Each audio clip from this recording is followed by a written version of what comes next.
Hello, YouTube. Welcome back. Today is a beautiful Sabbath, August 28, 2021. I'm joined with Michael here in Germany, all the way from the United States. And Michael, it's been a while.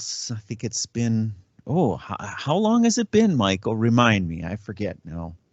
Hello, Brad. Hello, the listeners. Yes, it's a fortnight ago. Then we have met for several sessions. Actually, the last one was session 33, where we started with Greece. And therefore, we continue with Greece. I think it's Greece part, help me out. I think it's part 3, actually, not part 2.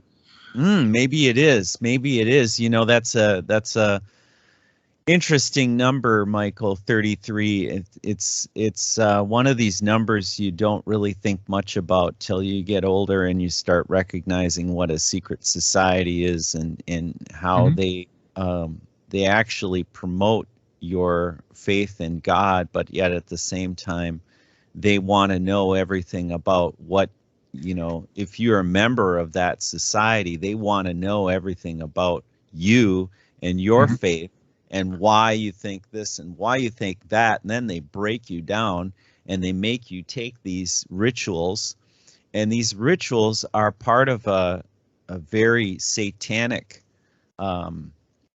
purpose. And by giving you the guise that they're interested in God, they make your God into something else in these societies, from what I understand. And it's just downright diabolical when I learned about that years ago. And, it really did intrigue me. Why do people pay so much attention? Well, it becomes more and more obvious, Michael, when you really understand what's going on with the church.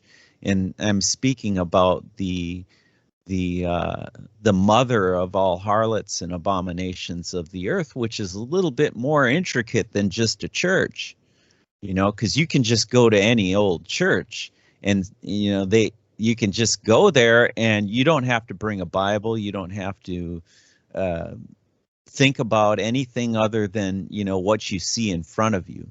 And that's essentially what they do. They just want to fill your mind full of, what can we say? This false religion, sadly. That's what they do. That's what I've discovered, but I'm an independent researcher.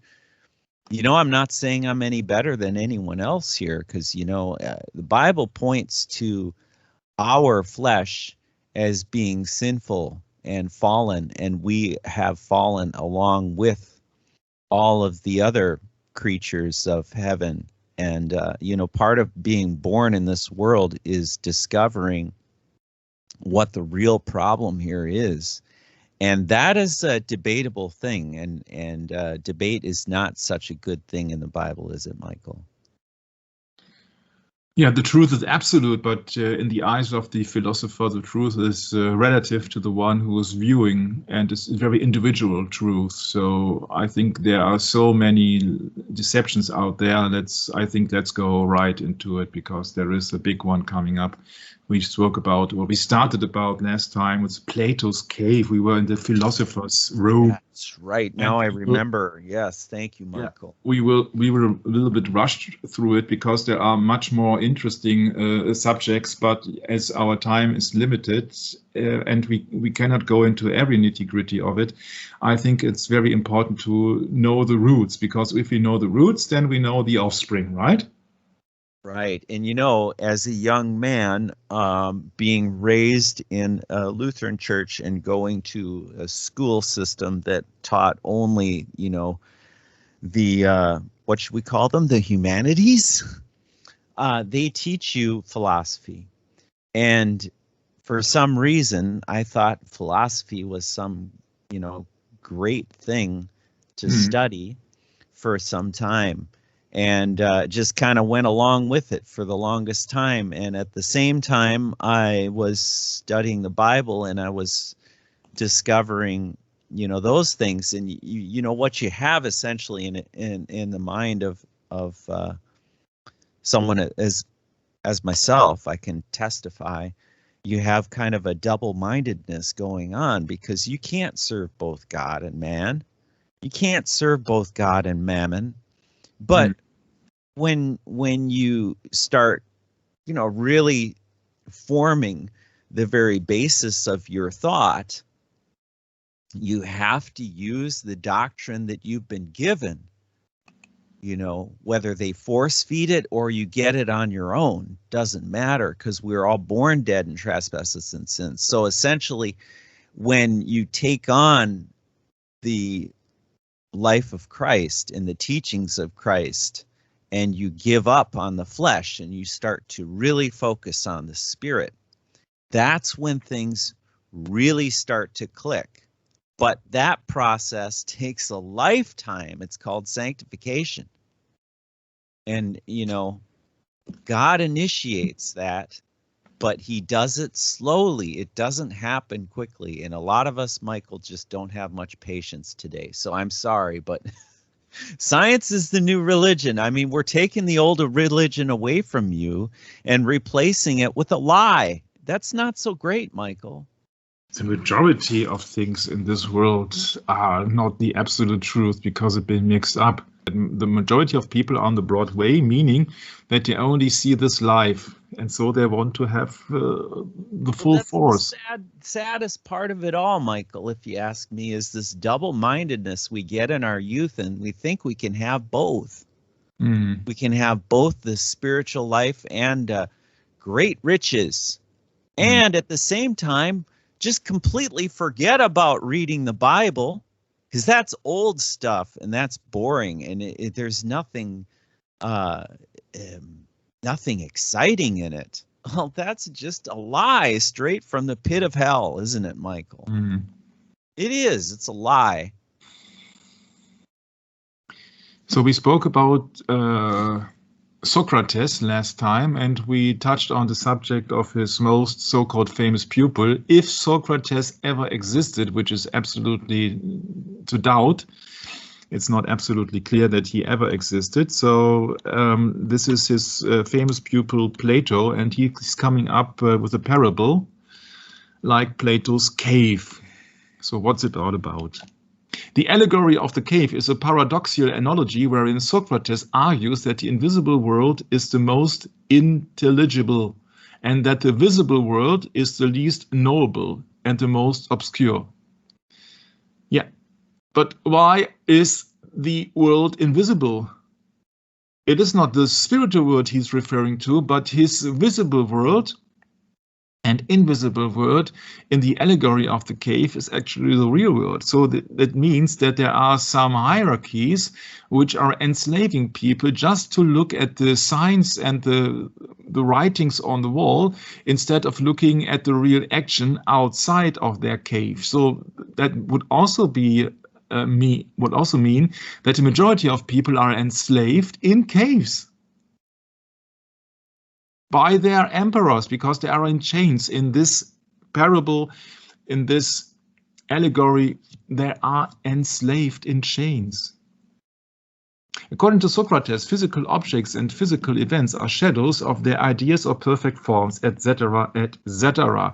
Shadows actually are only existing if there is somebody who is throwing a shadow. So shadow usually is the hidden aspect in the psychology of young, etc., which means that it's a kind of your personality which is very, very, very problematic. So the allegory of the cave is intimately connected to his political ideology that only people who have climbed out of the cave and cast their eyes on a vision of goodness are fit to rule. Socrates claims that the enlightened man of society must be forced from the divine contemplation and be compelled to run the city. You see, the majority of people are still in darkness. They are chained behind the wall and also inside of the cave, and they just look at the pictures on the wall instead of participating in the real life. This is only meant to happen to the people who are actually fit to rule. So this is a two-part society, the ruler and the slaves. Nevertheless, it comes from his Politeia novel. Yeah, but if we would go into this, this is a big thing to do in English. So, Allegory of the Cave. People behind the wall without no light are discussing things they see, which the people who are actually behind the wall of the so-called slaves are doing. So they only see things on the shadows and on the wall and discussing them. This is not the very best picture I could have come up with, but nevertheless. Plato's cave is an allegory presented by the Greek philosopher Plato in his work Republic, or Politeia, to compare the effort of education and the lack of its nature. It is written as a dialogue between Plato's brothers and his mentor Socrates. Aha. Socrates explains how the philosopher is like a prisoner who is freed from the cave and comes to understand that the shadows on the wall are actually not reality at all. Yeah, so only the enlightened ones, for the philosopher here of that reason, they only can interpret the signs on the there wall. you go, Michael. There we go. That's what they do. They impart this kind of so-called wisdom on us pupils, that the philosopher is the one that's really wise, huh? Mm-hmm. Yeah, sure. And so that we go into Plato. No wonder, Plato. you know, when I was young, I was like, oh yeah, philosophy's cool. Yeah, real cool. Politeia, there it is. Plato Politeia. Yeah, in English. Mm-hmm. Yeah. Well, don't get me wrong, listener. You know, philosophy's okay, but it's philosophy. You know, we're going right into the essence of you know, it was created by an empire, Michael, wasn't it? It's called the Greek Empire. That's really the point here. So you see, this is the original Wikipedia page I have covered into the script one by one, or one to one. Yeah. So the sun is the good one, has the good ideas. Where do we know that from? The sun as the source of life in all the pagan religion. The solar system. Yeah. Yeah. The fire is the light. You see that all these ancient sun gods or pagan gods, they require burnt offerings by fire. So fire is light, fire is good. So it's everything mixed up, actually. There is no God in this concept. Huh? There is no God. There are just people who want to be enlightened, that they can teach or rule others. It speaks of rule, not teach. So it means of to rule or to enslave. Plato begins by having Socrates ask Glaucon to imagine a cave where people have been imprisoned from childhood but not from birth. These prisoners are chained so that their legs and necks are fixed, forcing them to gaze at the wall in front of them. That is of ultimate importance here. And not to look around at the cage, each other or themselves. So they're just hallucinated, they are bound by this image. Behind the prisoner is a fire, and between the fire and the prisoners is a raised walkway with a low wall behind which people walk carrying objects or puppets. The people walk behind the wall so their bodies do not cast shadows for the prisoners to see, but the objects they carry, just as puppet showmen have screens in front of them at which they work their puppets. The prisoners cannot see of what is happening behind them, so they are only able to see the shadows cast upon the cave wall in front of them. The sounds of the people talking echo off the walls, and the prisoners believe these sounds comes from the shadows. Interesting concept, which is very, very, very recent. Socrates suggests that the shadows are reality for the prisoners because they have never seen anything else. They do not realize that what they see are shadows of objects in front of a fire, much less that these objects are inspired by real things outside the cave which they do not see. The fire used to make shadows and done by the artist Plato. Plato, however, indicates that the fire is also the political doctrine that is taught in a nation's state. The artist used light and shadows to teach the dominant doctrines of a time and place. Few humans will ever escape the cave. This is not some easy task, and only a true philosopher with decades of preparation would be able to leave the cave up to the steep incline. Most humans will live at the bottom of the cave, and a small few will be the major artists that project the shadows with the use of human-made light. You see, there are just few. So this is like a very, very narrow path which leads into the outside of the cave. Oh, this is reminding me of some scripture. I'll look it up. We'll talk about it later, Michael. Yeah. Plato then supposed that one prisoner is freed. The prisoner would look around and see the fire. The light would hurt his eyes and make it difficult for him to see the objects casting the shadows. If he were told that what he is seeing is real instead of the other version of reality he sees on the wall, he's used to see on the wall, he would not believe it. In his pain, Plato continues, the freed prisoner would turn away and run back to what he is accustomed to. That is, the shadows of the carried objects, the shadows on the wall, and the sounds, the echo from the wall. He writes, quote, it would hurt his eyes, and he would escape by turning away to the things which he is able to look at, or which he is used to look at, Brett, and these he would believe to be clearer than what was being shown to him. Suppose that someone should drag him by force up the rough ascent, the sea way up, and never stop until he could drag him out of the light of the sun. The prisoner would be angry and in pain, and this would worsen when the radiant light of the sun overwhelms his eyes and blinds him. First, he can only see shadows. Then he sees the reflections of people. And then he sees the people and the things himself. And then he may be able to look at the stars and moon at night until finally he can look upon the sun itself. Yeah. So this is an allegory. And Plato continues in saying that the freed prisoner would think that the world outside the cave was superior to the world he experienced in the cave, and wants to attempt to share with his prisoners remaining in the cave, attempting to bring them onto the journey he has just endured. He would bless himself for the change and pity the other prisoners, and would want to bring his fellow cave dwellers out of the cave and into the sunlight. The returning prisoner, whose eyes has become accustomed to the sunlight, would be blind when he re-enters the cave, just as he was when he was first exposed to the sun, or exiting the cave. The prisoners, according to Plato, would infer from the returning man's blindness that the journey out of the cave has harmed him, and that they should not undertake a similar journey. Plato concludes that the prisoners, if they were able, would therefore reach out and kill anyone who attempted to drag them out of the cave.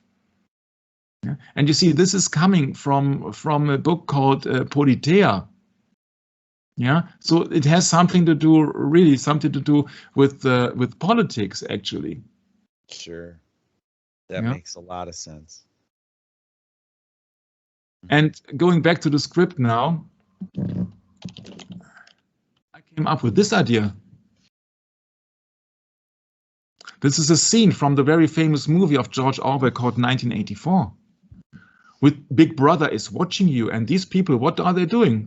They are not chained to look at the wall, but actually they take the image they see on the wall and the sound which is coming from the image on the wall for granted. Yeah, can we remind of the King James Bible in the book of Revelation? It stated that the image of the beast is also speaking.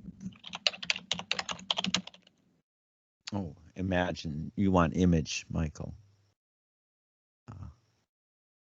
Yeah. Imagine. Or, yeah, image of the beast. Okay. Mm-hmm. Okay, I see. Never mind. Sorry. Yeah, there it is. Revelation 13:15. Look at here. Yep, there you go. Would you like to read it? Sure. Revelation 13:15 reads, and he hath power to give unto the image of the beast, that the image of the beast should both speak and cause that as many as would not worship the image of the beast should be killed. Yeah, so the television cannot kill anything. But the television is an image of the beast when it is using or serving the beast system. And so that would be my point, that maybe you can get along with that people in power are creating images, doctrines, churches, beliefs, fears, that people are being communicated with the help of big screens with the images on the wall. But the people don't see who's behind that image. They take everything they see on that wall and the voice which is coming from loudspeakers, they take it for granted. Oh, see, you dare not question your authority. You dare not question. Just as Plato himself said here, just as puppet showmen have screens in front of them. So what's that? Others than politicians as puppet showmen, and the majority of people have screens in front of their houses. So the television set is this satanic family altar nowadays. Many people are decorating their room around the television set. Okay, let's move on. As far as the computer is ready. So this is just everything about Plato's cave. Actually, this is the regular political explanation. You can go into that. We don't have to discuss it here for hours. But there are many people using that kind of a novel here. For example, H.G. Wells, The Country of the Blind, or C.S. Lewis' novel, The Silver Chair and the Last Battle. And many other people are using that famous novel. And I'm very glad that this novel is very much known and common, because it saves much time to have a interesting and common example how the world is running. Actually, people are in the cave and other people are playing tricks on them by just being enlightened, or meaning to be enlightened, and just playing tricks on them, so that the majority is actually in the darkness and they're looking on the signs on the wall, but they don't see the actors, they don't see the actual play, and not their intention. They only look at the things from the doctrine. Yeah.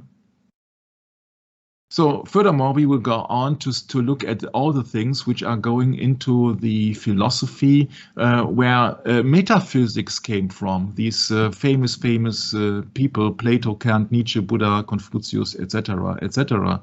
But that is for a later thing. Yeah. That is for a later thing. You see that everything here, philosophy, has been mixed with physics, especially in metaphysics, because metaphysics is a branch of philosophy that studies the first principle of being, identity of change, space and time, causality, necessity and possibility. Change, space and time. The word metaphysics. Oh, they really mix it up, don't they? Yeah, the word metaphysics comes from the two Greek words that together literally mean after or behind or among the study of the natural. It has been suggested that the term might have been coined by a first-century editor who assembled various small selections of Aristotle's works. We will go into Aristotle very soon. Into the treatise we now know by the name Metaphysics, after the physics. You see that these so-called metaphysics, where everything is coming from, is actually a philosophical concept. What is there like? What is there and what is it like? Yeah, you see the mind and matter is actually spirit and body. Metaphysics is considered one of the four main branches of philosophy, along with epistemology, logic, and ethics. But regarding Plato's cave, I got something to read for Brett, because these are the reference. Very interesting. You pick 2 Corinthians, Michael. From the King James Bible, when it comes to darkness, remember, it's all about being the majority of people being bound and chained to look at the symbols on the wall in darkness, in the cave, and just a few people ever make it into the steep way outside to be enlightened, to achieve a point to rule over these people who are still being chained in the cave. And who could it be who is a synonym, a symbol for darkness in the Bible? These are the related verses of the King James Bible, Brett. Shall we go into this? Yes, 2 Corinthians 3:14 reads, "But their minds were blinded, for until this day remaineth the same veil untaken away in the reading of the Old Testament, which veil is done away in Christ." Yeah. And speaking of these, you see that their minds are blinded. Yeah, also their minds are blinded because the people actually in the Plato's Cave novel, they don't know how to think correctly because they are not presented to the truth. The truth is not presented to them. It's just a shadow play, just a play of shadows. Yeah, so their minds are blinded. And who can save the people? In 2 Corinthians 4:4, it's been said who is blinding the people when the ones who will ever make it outside of Plato's cave. It has been not said who are the who the man is or who are the leaders who are leading the people out of the cave or forcing them out of the cave. It is not expressly mentioned. Who are these people in power? It has not been named. It must be some higher authority of the state, obviously, but it's not named. But who actually is it who is blinding the minds of the people? 2 Corinthians 4:4. That verse reads, "In whom the God of this world hath blinded the minds of them which believe not, lest the light of the glorious gospel of Christ, who is the image of God, should shine unto them." We know that this is Satan. Yes, we do. Yeah, we know that this is Satan. So that even if people are being let out of the cave into the so-called sunlight by some rulers, the task is to rule about others. It's to rule. And we know that man is not been meant to rule above other men. We are about to obey if we are real Christian brothers and sisters. So the God of this world, even if some people try to enlighten you, to lead you out of the cave by apparently good intentions and prosperous future or what else, yeah, then still these so-called enlightened people are not the people who are honest with you, because Satan is blinding the minds of the people which are not believing. So people actually think of themselves as enlightened people because they have been let out of Plato's cave, but they are still in the sinful flesh outside. So also, if you are not into Plato's cave and you have several other sources, and you are not only watching at the television, it does not necessarily mean that you know now the truth, which is Jesus Christ. You don't know now the truth. And also, when we go to darkness, darkness is absolutely negative in the Bible. You see that these are several verses from John. 1 John chapter 2, verse 11, but he that hath, but he that hateth his brother, but he that hateth his brother is in darkness, and walketh in darkness, and knoweth not whither he goeth, because that darkness hath blinded his eyes. And then John 1:5 reads, and the light shineth in darkness, and darkness comprehended it not. And then John 3:19 reads, and this is the condemnation, that light has come into the world, and men love darkness rather than light, because their deeds were evil. Yes, and that reminded me so much here on Plato's cave, John 3:19. Absolutely. Yeah. Very good, Michael. And then Acts 26, verse 18 reads, to open their eyes and to turn them from darkness to light and from the power of Satan unto God, that they may receive forgiveness of sins and inheritance among them which are sanctified by faith that is in me. Mm-hmm. Thank you, Michael. Oh, 2 Corinthians, it continues. Be not, okay, this is 2 Corinthians chapter 6, verse 14. Be ye not unequally yoked together with unbelievers. For what fellowship hath righteousness with unrighteousness? And what communion hath light with darkness? Mm-hmm. 1 John chapter 2, verse 11 reads, But he that hateth his brother is in darkness, and walketh in darkness, and knoweth not whither he goeth, because that darkness hath blinded his eyes. I think we already read that one, Michael. Yeah, but actually, of course, there is one verse missing. There is. And what was that? 1 John chapter 2? No, I'm just inserting it. Yeah, this is John. John. Oh, okay, John 8. 12. Yeah. 12. Okay, and that is, then spake Jesus again unto them, saying, I am the light of the world. He that followeth me shall not walk in darkness, but shall have the light of life. Yeah. Yeah, that's Plato's cave. It's about to rule the people in darkness, to hold them in darkness, and just only a few people to rule them all, or one ring to rule them all, or a majority of people is in the darkness, still in the darkness, and never wants out of the darkness because their works are evil.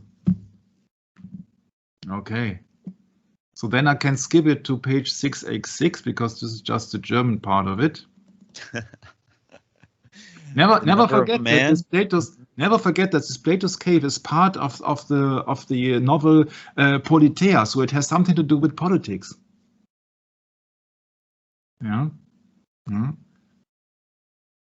Yeah, and also it has been told that Plato never presents himself as a participant in any of the dialogues, with a section of apology. One dialogue, Protagoras, begins in dramatic form and quickly proceeds to Socrates' narration of a conversation he had previously with a sophist for whom the dialogue is named. Yeah, sophist. Oh. The dialogue is named. The narration continues uninterrupted till the dialogue's end. You see, these people love themselves and love so-called wisdom of this world, but has nothing to do with real truth. You see, it's not the real truth that is presenting. Political correctness means this is not the truth. Of course, Michael. It means give us your consent, and we'll show you the proper way. Yeah. And now we have already covered 100 pages because the other pages was simply references or German text. So I know that Brad wants to add something. Oh, well, there's so much to add, Michael. I don't know where to start. You know, there was this article in the 9th edition of the Encyclopedia Britannica on the Sophists. And it goes extensively into, you know, the origin of where they came from, which is Greece and philosophy. And yeah, I mean, goodness gracious, we would have to go in extensive, you know, into that, but I didn't want to do that. Michael, there's some points I'm going to make at the end of this session, so we'll just hold off till then. Famous last words, okay? Yeah, I think so. Okay, so you see that this is a succession of Socrates, then Plato, then Aristotle, and now we are at Aristotle. Aristotle was a Greek philosopher and polymath. What is a polymath? Ooh, what is a polymath? Good question. Polymath is an individual whose knowledge spans a substantial number of subjects. So he's not only expert in one field, but in many.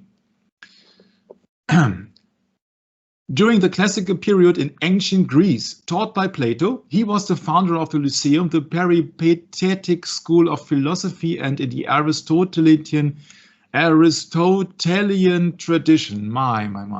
Michael, could you do me a favor and just go right back to that definition of polymath? I wanted to make a comment on that. Yeah. Just a quick little thing. Quote unquote universal man. What's that all about, huh? It's a sculpture. Redirects here. Why is polymath and universal man in conjunction here? What's going on with This that? is a sculpture outside the Yorkdale shopping center in Toronto, Ontario. Oh, Toronto, really? At the foot of the CN Tower, the largest building in Canada, I think. And is that an ugly thing? yeah. Oh, yeah. yuck. Yeah, so this refers to universal man or to polymath. So somebody who is educated in many fields. Well, could we say vessels of iron? Anyone? Looks Images like. and idols. Yeah. Yeah, right. The veneration of the body, the veneration of so-called intelligence, the wise man. Oh, what else? What else? Well, I was just thinking Catholic man, but yeah, whatever. Let's move on. So he was a polymath because he was an expert in many fields, covering many subjects, including physics, biology, zoology, metaphysics, logic, ethics, aesthetics, poetry, theater, music, rhetoric, psychology, linguistics, economics, politics, meteorology, geology, and government. Wow, you see, it comes down to Aristotle. This is only the exoteric meaning. Because yes. where did he get his science from? Where did he get his knowledge from? Oh, but that's a secret. Yeah. But everything that is learned in the so-called schools today, which is about physics, biology, zoology, is some kind, shape or form been influenced by Aristotle or the Greek in general, especially when it comes down to logic, ethics, psychology, politics. You see, politeia comes here from his teacher, from Plato. The Plato's cave is part of politeia from Plato. And government. Interesting. So he was some kind of a wise man of this world. Yeah. So he was some kind of a very, very educated person. At 17 or 18 years, he joined Plato's academy in Athens, so Athena, the pagan goddess, and remained there until the age of 37, so about 20 years. Shortly after Plato died, Aristotle left Athens and at the request of Philip II of Macedon, tutored Alexander the Great, beginning in 343 before Christ. He established a library in the Lyceum, which helped him to produce many of his hundreds of books on papyrus scrolls. Though Aristotle wrote many elegant treatises and dialogues for publication, only around a third of his original output had survived, none of it intended for publication. His view on physical silence profoundly shaped medieval scholarship. Their influence extended from late antiquity to the early Middle Ages into the Renaissance and were not replaced systematically until the Enlightenment, Plato's cave, somebody, and theories such as the classical mechanics were developed. Some of Aristotle's zoological observations found in his biology, such as on the reproductive arm of the octopus, were disbelieved until the 19th century. His work contained the earliest known formal study of logic studied by medieval scholars such as Peter Abelard and John Buridan. Aristotle's influence on logic also continued well until or into the 19th century. He influenced Judeo-Islamic philosophies during the Middle Ages, as well as Christian theology, especially the Neoplatonism of the early church, so-called early church, and the scholastic tradition of the Catholic Church. You will see some proof later on. Aristotle was revered among medieval Muslim scholars as the first teacher, and among medieval Christians like Thomas Aquinas as simply the philosopher. Yeah, so we should see it as the philosopher. Right. Okay. His ethics thought, though always influential, gained renewed interest with the modern advent of worldview ethics. Aha. So you see, that is some guy here, this Aristotle. Yeah, he was the teacher of Alexander the Great. Yeah, we can go into it. If you are interested in his biography, then please do your own research. But I did have something smells fishy here, because that he was taught by his teacher Socrates. But where did Socrates get all his teachings from? You see, we are speaking about the Greece Empire here, the third part of the middleman, right? And yeah, that's right, Michael. Aristotle, dangerous territory. Yeah, Aristotle was appointed as the head of the Royal Academy of Macedon. During Aristotle's time in the Macedonian court, he gave lessons not only to Alexander, but also to two other future kings, Ptolemy and Cassandra. Ptolemy, oh, we go into another science room. Aristotle encouraged Alexander towards Eastern conquest, and Aristotle's own attitude towards Persia was an unabashedly ethnocentric. In one famous example, he counsels Alexander to be a leader to the Greeks and a despot to the barbarians. Yeah, one rule, one ring to rule them all, huh?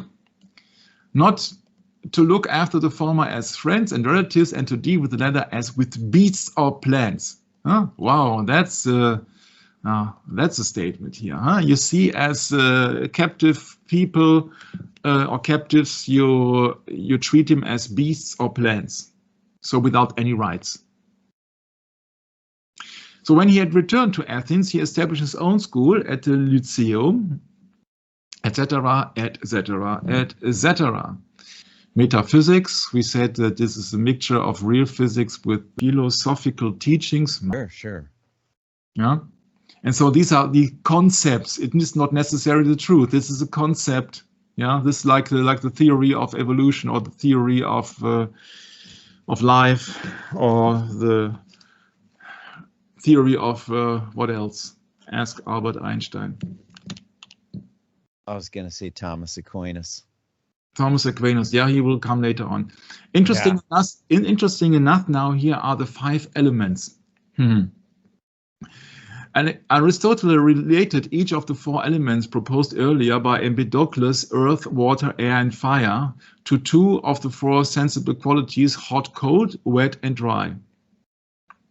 You see, element, hot, cold, wet, dry, motion, or etc. So earth, cold, dry, down, solid. Water, cold, wet, down, liquid. Air is hot, wet, up, and gas. And fire is hot, dry, up, and plasma. Okay. What's the 5th element? What is the 5th element? Oh, it's a movie. It's a movie. It's just a movie. It's just to entertain people. Yeah. So in the picture of Le Cinquième Element, Element is 1997 English-French science fiction action film. Yeah, that is about to know. This is all you need to know. Yeah. So then go back to your YouTube cat videos or dog videos. Yeah. Yeah. So in 1914, aliens known as Mos dos Shavans meet their human contact, a priest of a secret order. Wow, who could that be? At an ancient Egyptian temple. I did not prepare this session. This just came up into my mind. At an Egyptian temple, a secret order, a priest of a secret order. Wow, wow, wow, wow, wow. And that is a movie. Wow.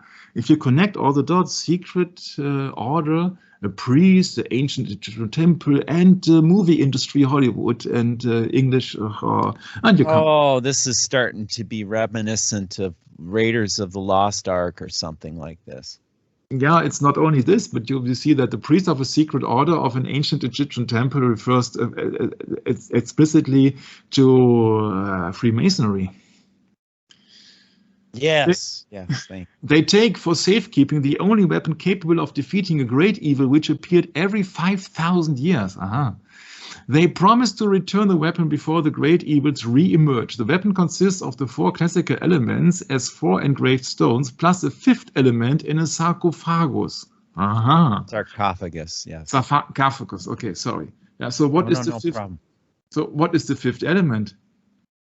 Oh no, I know, it's Mila Jovovich. She's the 5th element. It's so hilarious, funny. Yeah. Dennis delivers her to Cornelius and his apprentice David. David, interesting name. They recognize her as the 5th element. So the 5th element is a girl. Oh, this is so BS here. This is so BS. This is it's a dumbing down of people, actually. The 5th element. Yeah, the 5th element has nothing to do with the movie, of course. It's ethereal. It's the quintessence. It's quint means the 5th, the quintessence. The quintessence is the 5th element. It's not a girl. It's a material that fills the region of the universe above the terrestrial sphere. Oh boy, here we go. And we're not going into this right now because I will spare it until we reach the point of the 20th century with Albert Einstein. My only comment, Michael, is people go to the 1828 Webster's Dictionary online, type in alchemy, read what it says. It's a pretended science. Yeah. It's no science at all. They knew that back in the old days, but no. Now it's great. It's just great. Yeah, look what's depicted here under the search phrase Aristotle. You see that ether is a divine substance. Now you got a big problem. Because if you are working with Aristotle and his views, you have to take into consideration that there is a divine substance. So that you cannot then go on with evolution. It's at least my humble opinion. Okay, let's move on. Let's move on. There's much more to come, where you see that it's very difficult to exclude God in all the things, which is of course the purpose. Huh? So he was having. Good point, Michael. Yeah, he was excluding everything, and he was an expert in many fields like optics, like astronomy, like geology. Yeah, and biology. Aristotle was the so-called first person to study biology systematically. I highly doubt that because there are some other people coming to my mind. The first one I can imagine is Adam. In the Old Testament, in the beginning, where Adam was shown all the beasts of the field, actually. Yeah, and he should find a name for any. Yeah, that's the first one who did it systematically. Genesis chapter 2. Where is it with the name?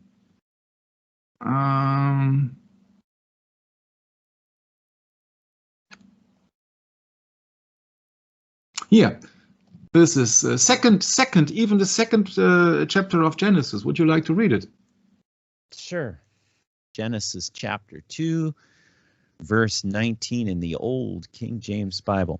And out of the ground the Lord God formed every beast of the field and every fowl of the air and brought them unto Adam to see what he would call them. And whatsoever Adam called every living creature was the name thereof. And Adam gave names to all cattle and to the fowl of the air, and to every beast of the field. But for Adam there was not found an helpmeet for him. Yeah, you see, and this is in total contradiction to the claim that Aristotle was the first person to study biology systematically. Totally contrary to the Totally contrary, yeah. To the truth, yeah. Yeah. for those that wish to have the hope of eternal glory with Jesus Christ in his kingdom, not of this earth. Yeah. His data in History of the Animals. Yeah, this is a book, History of the Animals. It's very interesting. It's about the observations of Aristotle. Yeah, this is the book. He had a pioneering work of zoology, and yeah, this is it. Yeah, this is Aristotle, highly praised because, of course, he was a Greek philosopher, and not only that, he was a Greek scientist. Spending many years at Plato's academy, yeah, so like university nowadays, academy, university. What is the original meaning of academy?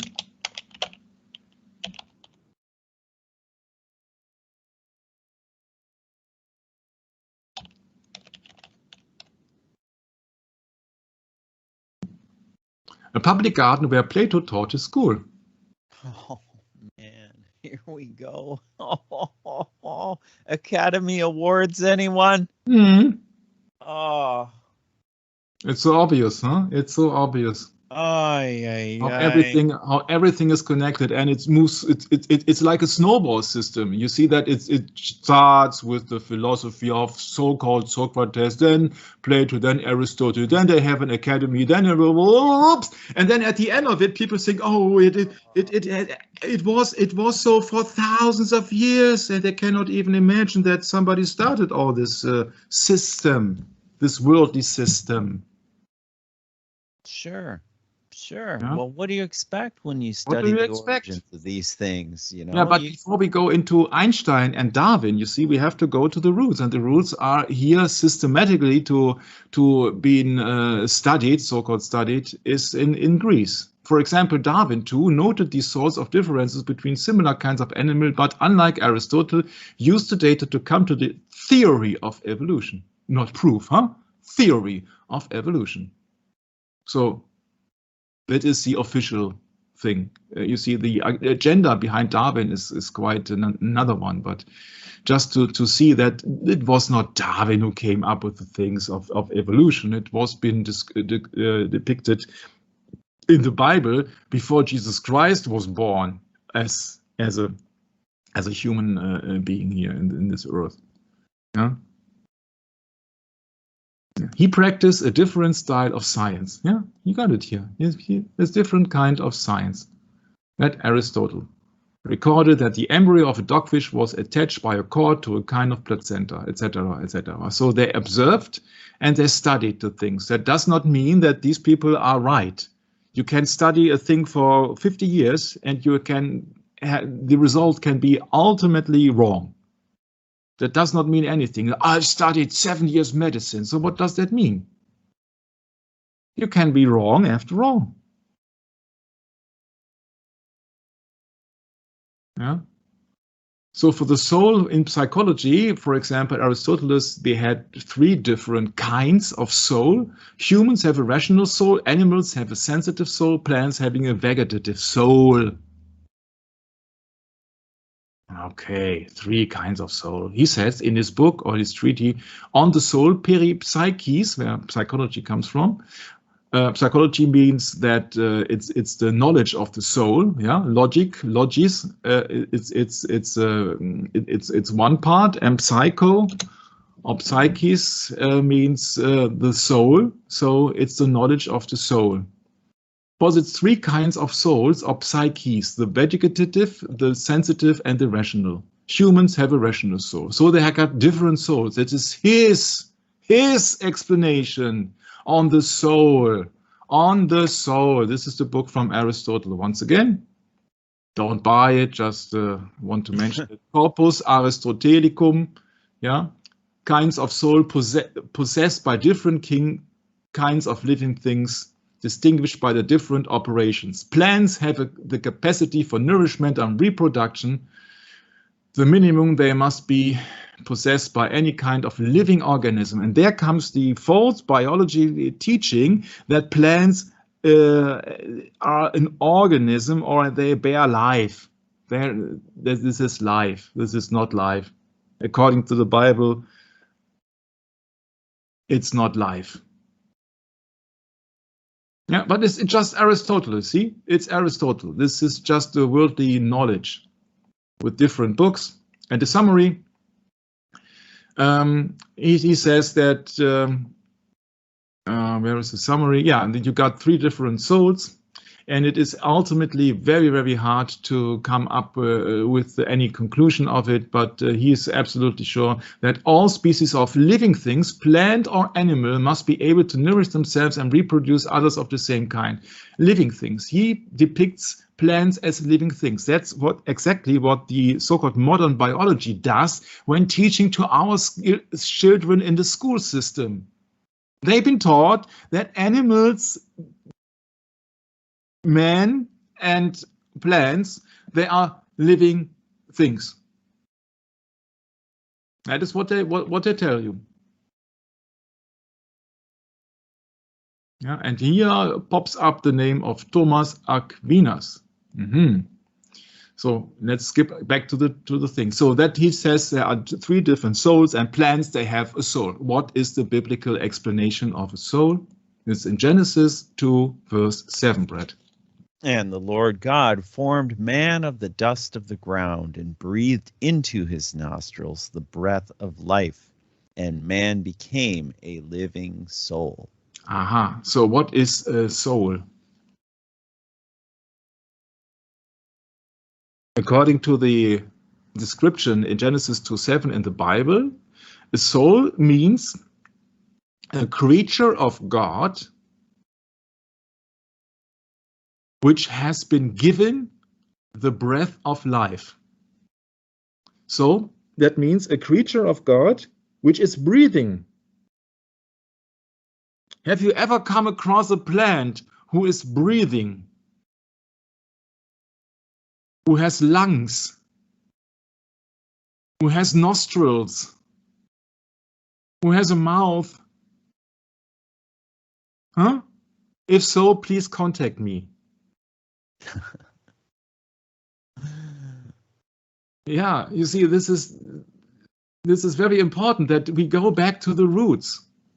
Yeah, you see, he says that plants have a vegetative soul, and this is the similar kind of the things which are being taught to the children nowadays, so that to draw the people away from the Bible and into the worldly science.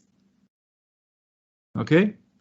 So this is just one example here. There are many more examples, but due to our lack of time, because we like to do maybe 3 sessions today, we are skipping. If you are really interested in Aristotle, I say this is a waste of time, because it totally contradicts, first of all, the Bible, second of all, modern science, because they do not rely on Socrates and Aristotle and Plato and etc., especially on Aristotle anymore, because nowadays they have labs and they have instruments, and it's highly complicated. They will blind you with science. But his war theory was justified, his views on warfare were justified to enslave natural slaves. So you see that that goes in the same line, Brett, as Plato with his cave of rulers and people in the cave. Yeah, his use of warfare were justified to enslave natural slaves. So he thought about that mankind should be divided among between rulers and slaves. Natural slaves. Natural slavery. The abolition of what he considers natural slavery would undermine civic freedom. There are so many words. Freedom is not freedom at all, but just to show you that it's all has something to do with politics, his views. Yeah, he sees himself as an enlightened man. Of course, he went to the Plato's Academy. What would you think if you now approach some kind of professor which has studied in a university? Yeah, he thinks of himself as an enlightened one. I'm not meaning anybody specifically, just in general, please. Do me a favor, don't be offended. If you are a doctor or a professed one, you see, everybody has his flaws and everybody has his talents, but it has been given by God. And there are many things been taught in academies or universities which are simply untrue or cannot be proven. We go into that expressively in the later sessions. Really, I can promise you expressively. Yeah. Okay. So I like to skip it here with the Greek part of Aristotle, just a few minutes, because I want to do a little bit more shorter sessions in the future so that I can concentrate and focus more on the things to come. So the influence of Aristotle above Alexander the Great, so the head of the third kingdom depicted in the Middleman, Aristotle's influence over Alexander the Great is seen in his letter bringings with him on his expedition a host of zoologists, botanists, and researchers. He had also learned a great deal about Persian customs and traditions from his teacher. You see, this is a succession: Babylon to Medo-Persia to Greece. So don't tell me that Aristotle was the first one with biology and this and those and this. Maybe he first one to systematically study. Yeah, but only systematically, so he could write it down. But he was not the first one with that kind of pagan science. Yeah, so that Alexander the Great said that much of Aristotle's geographic was clearly wrong, etc., etc.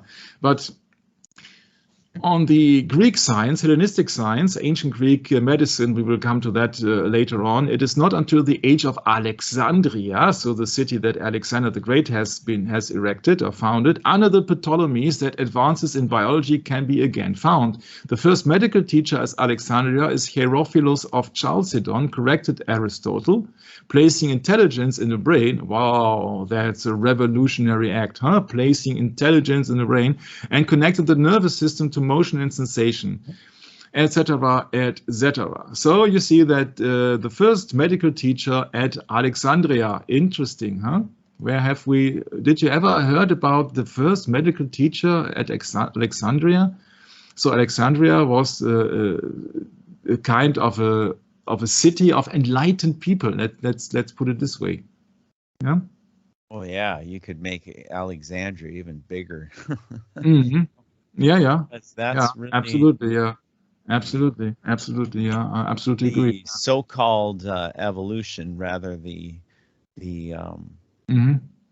enlargement of the argument of the adversary. Let's put it that way. That the Bible is something other than what it really should be. See, debate. Here we are again, debate.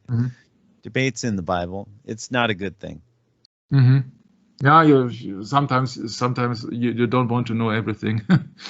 Well, when you come up against the God of this world, he throws everything at the book at you. Yeah. Because he studied for a long time too, Michael.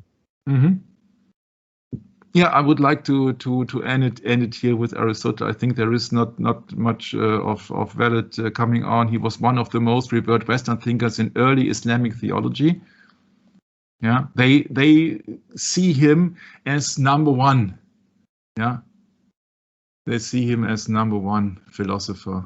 Many people see him, and yeah. After the scholastic, Thomas Aquinas wrote his Summa Theologica. So it's one of the main public writings that the Roman Catholic Church ever came up with, the Summa Theologica, working from Obeke's translation and calling Aristotle the philosopher. Yeah? The demand for Aristotle's writing grew, and the Greek manuscript returned to the West, stimulating a revival of Aristotelianism in Europe that continued until the Renaissance. These thinkers blended Aristotelian philosophy with Christianity or Catholicism, bringing the thought of ancient Greece unto the Middle Ages, and that would be another hint or another proof for this guy from Belgium called Jörg Glisman, which in Simon Peter versus Simon Maker said that Summa Theologica is absolutely based on pagan philosophical Greek ideas. He used the Grecian philosophers Plato, Socrates, and Aristotle as the basis. There you got it. There it is. You see, it had nothing to do with Christianity, what they are telling you, the Sofa theological guys. It goes back to Greek philosophers. Philosophy means the love of wisdom. Who wants to be wise? If people tell you that plants have a soul, are they wise? It is absolutely contradiction to the Bible. And this is then found, and these people can be found and highly praised from Roman Catholic saints like Thomas Aquinas. You make your mind up if that's all correct, and if this is absolutely logical. Yes, this is absolutely logical, but only if you know what the Roman Catholic Church actually is. Had nothing to do with Christianity. And I think that's about it for Aristotle, because I'm not willing to spend so much time on one guy, but I only mention him of the foundation of biology and the foundation of the education of Alexander the Great, and also the influence on that theological work from Thomas Aquinas. Yeah, you see that one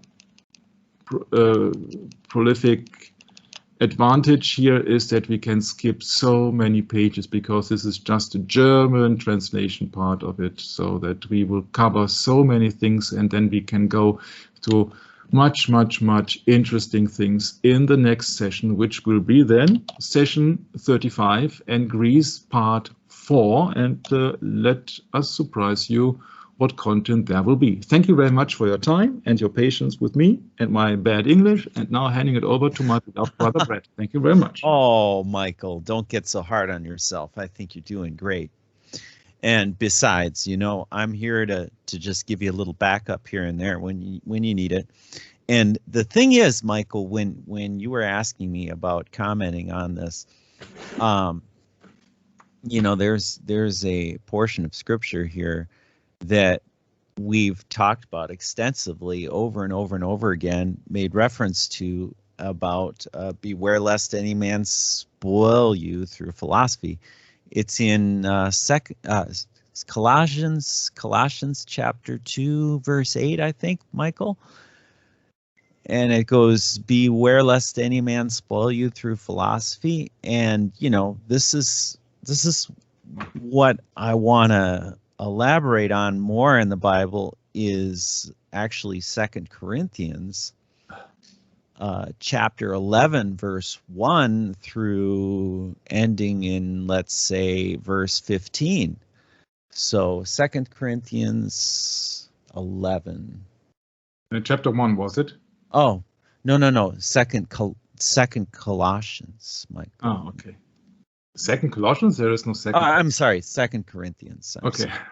Colossians. What am I saying? Colossians 2, chapter 8 is the other verse, but we're not going into that more than just a quick little mention of philosophy. But here we have Paul and the false apostles. He's giving his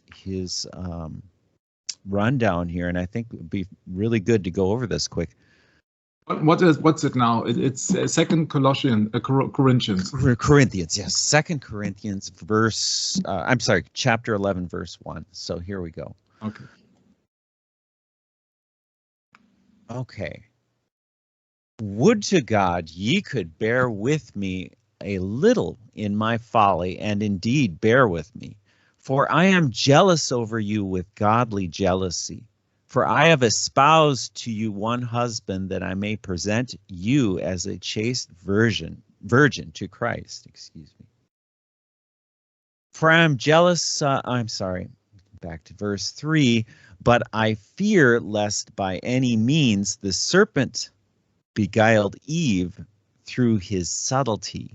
So your minds should be corrupted from the simplicity that is in Christ. For if he that cometh preacheth another Jesus, whom we have not preached, or if ye receive another spirit, which ye have not received, or another gospel which ye have not accepted, ye might well bear with him. For I suppose I was not a whit behind the very chiefest apostles. But Though I be rude in speech, yet not in knowledge, but we have been thoroughly made manifest among you in all things. Have I committed an offense in abasing myself, that ye might be exalted, because I have preached unto you the gospel of God freely? I robbed other churches, taking wages of them to do you service. And when I was present with you, and when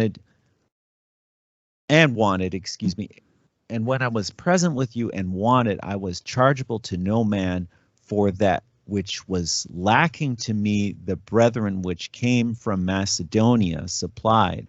And in all things I have kept myself from being burdensome unto you, so I will keep myself. As the truth of Christ is in me, no man shall stop me of this boasting in the region of Achaia. Wherefore, because I love you not, God knoweth.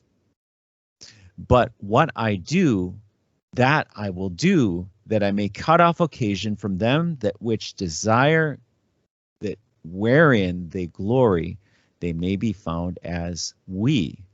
For such are false apostles, deceitful workers, transforming themselves into the apostles of Christ. And no marvel, for Satan himself is transformed into an angel of light. Therefore, it is no great thing if his ministers be transformed as the ministers of righteousness, whose end shall be according to their works. Yeah, and that's kind of the gist of it right there. Satan has his righteousness. He has his ministers. He has his gospel too. And he has his Jesus too. Very dangerous, very subtle. And this world has been subtly changed through these false ministers of righteousness. And, you know, we should be aware of it, Michael. And that's why we're doing these sessions, is to really clarify a few things, the origins of where all this comes from. And it is a very subtle thing. It's said right here in the scripture. So, Michael, thanks for giving us the lesson today. Looking forward to the next one. Catch up with you next time. God bless and Maranatha.